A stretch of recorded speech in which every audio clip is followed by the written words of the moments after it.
नमस्कार साथियों, मेरा नाम है अमित तोमर और आज मैं लेके आया हूं आपके लिए एक ऐसी खबर जो भारतीय बाजार में सुर्खियां बटोरे हुए है। जी हां साथियों, इलाहाबाद हाई कोर्ट के एक निर्णय पर सुप्रीम कोर्ट ने रोक लगा दी है।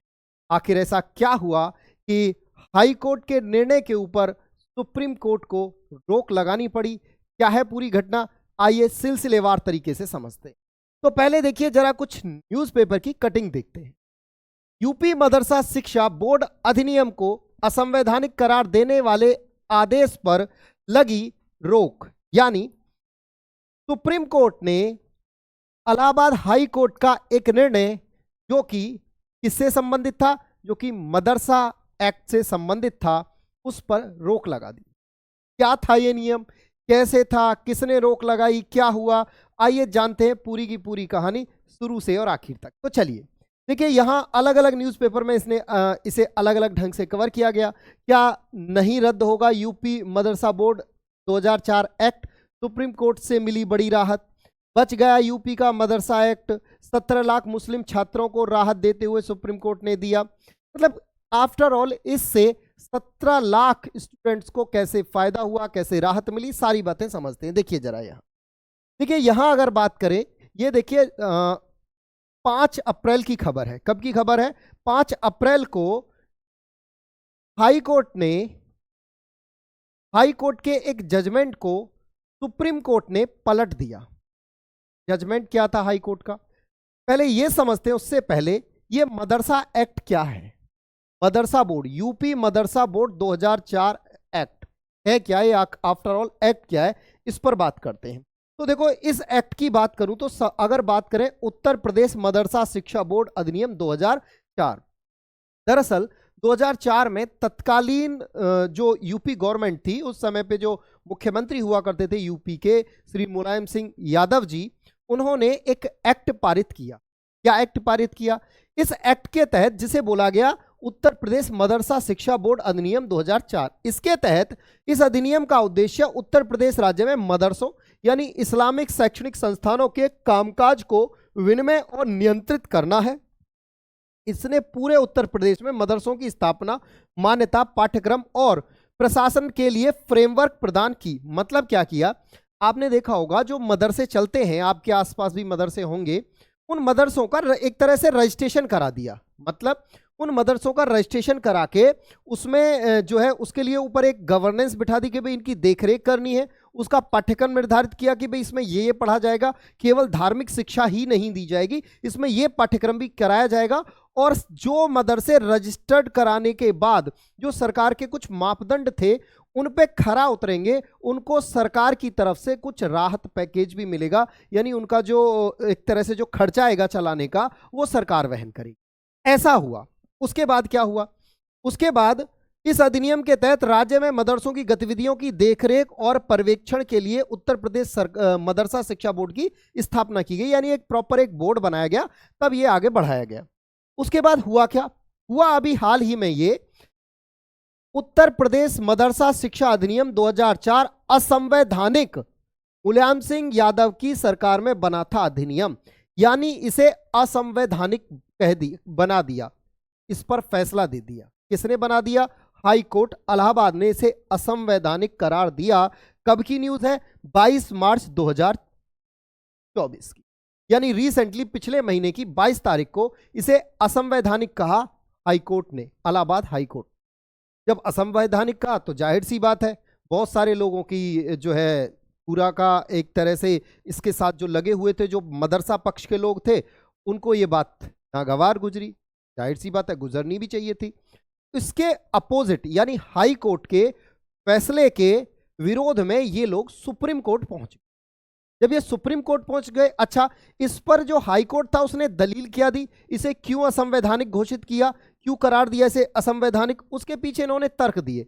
संवैधानिक उल्लंघन, बोले कि ये जो मदरसे है ना, जो मदरसा एक्ट है, वो असंवैधानिक, मतलब संविधान का उल्लंघन कर रहे हैं, असंवैधानिक है। बोले कैसे कर रहे हैं महाराज?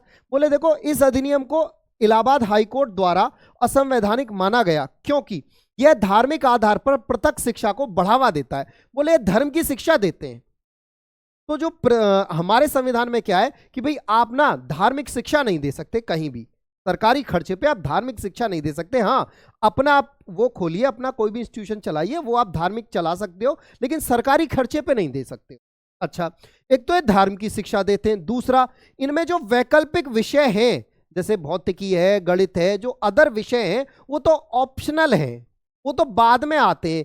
मेन जो कारण है वो केवल और केवल मेन जो यहाँ उद्देश्य है वो केवल धार्मिक शिक्षा देने का ही है, मुख्य रूप से धार्मिक शिक्षा ही दी जाती है, बाकी के विषय तो ऑप्शनल है, ऐसा इन्होंने कहा। इन्होंने कहा, सरकार की तरफ से बात कर रहा हूं मैं, सरकार ने जो कहा संविधान के अनुच्छेद 21A द्वारा अनिवार्य 14 वर्ष की आयु तक गुणवत्तापूर्ण अनिवार्य शिक्षा सुनिश्चित करने में विफल रहने के लिए अधिनियम के प्रावधानों की आलोचना की गई। मतलब जो हमारे संविधान के आर्टिकल नंबर 21A में जो कि हमारे मूल अधिकारों में आता है, उसमें 14 वर्ष के आयु तक के जो बच्चे हैं उन्हें गुणवत्तापूर्ण शिक्षा देना अनिवार्य है, ऐसा हमारे संविधान में है।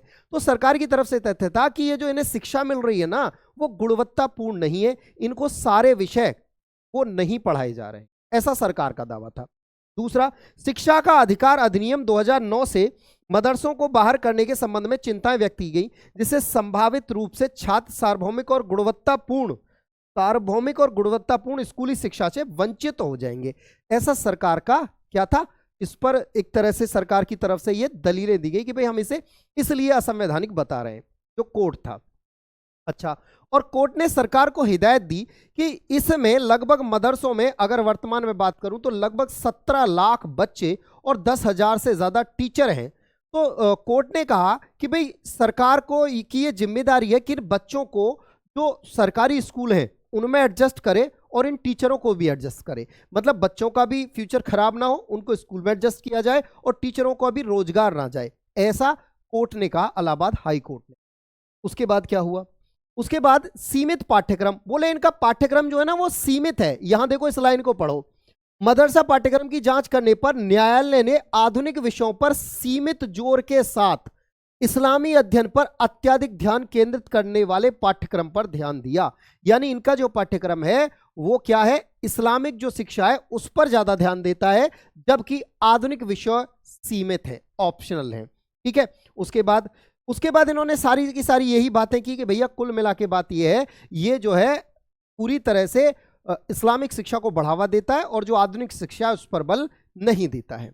अच्छा साहब, जब इनकी तरफ से फिर क्या हुआ, उच्चतम न्यायालय का, हाई कोर्ट का फैसला आ गया। जब ये दलीलें दी गई, जो इसके खिलाफ जो मदरसा एक्ट के खिलाफ जिसने केस किया उसकी दलीलें दी गई, हाई कोर्ट का फैसला आया।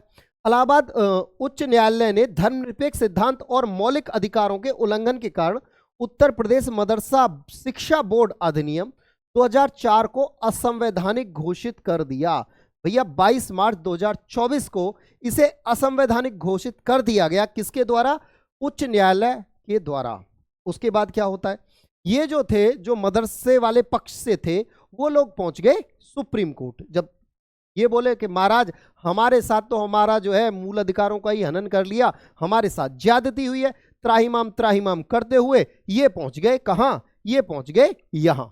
ये क्या है, ये आप जानते होंगे, ये रहे हमारे जो पीजीआई हैं यानी चीफ जस्टिस ऑफ इंडिया, मुख्य न्यायाधीश DY चंद्रचूड़। इनसे जाके बोले महाराज हमारे साथ गलत हुआ है, इलाहाबाद हाई कोर्ट ने हमारे साथ पूरा न्याय नहीं किया है, आप हमें न्याय दिलाइए। ये बोले ठीक है, हम आपकी बात सुनेंगे। तो 3 जजेस की बेंच बैठी, जिसमें DY चंद्रचूड़, B पारदीवाला और मनोज मिश्रा शामिल थे। अब इन्होंने दोनों पक्ष और विपक्ष दोनों को सुना।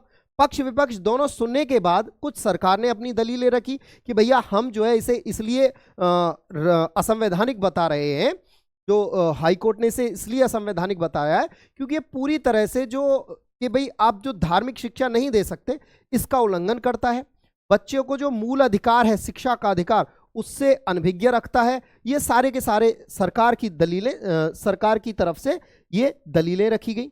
दूसरे पक्ष ने भी अपनी दलीलें रखी।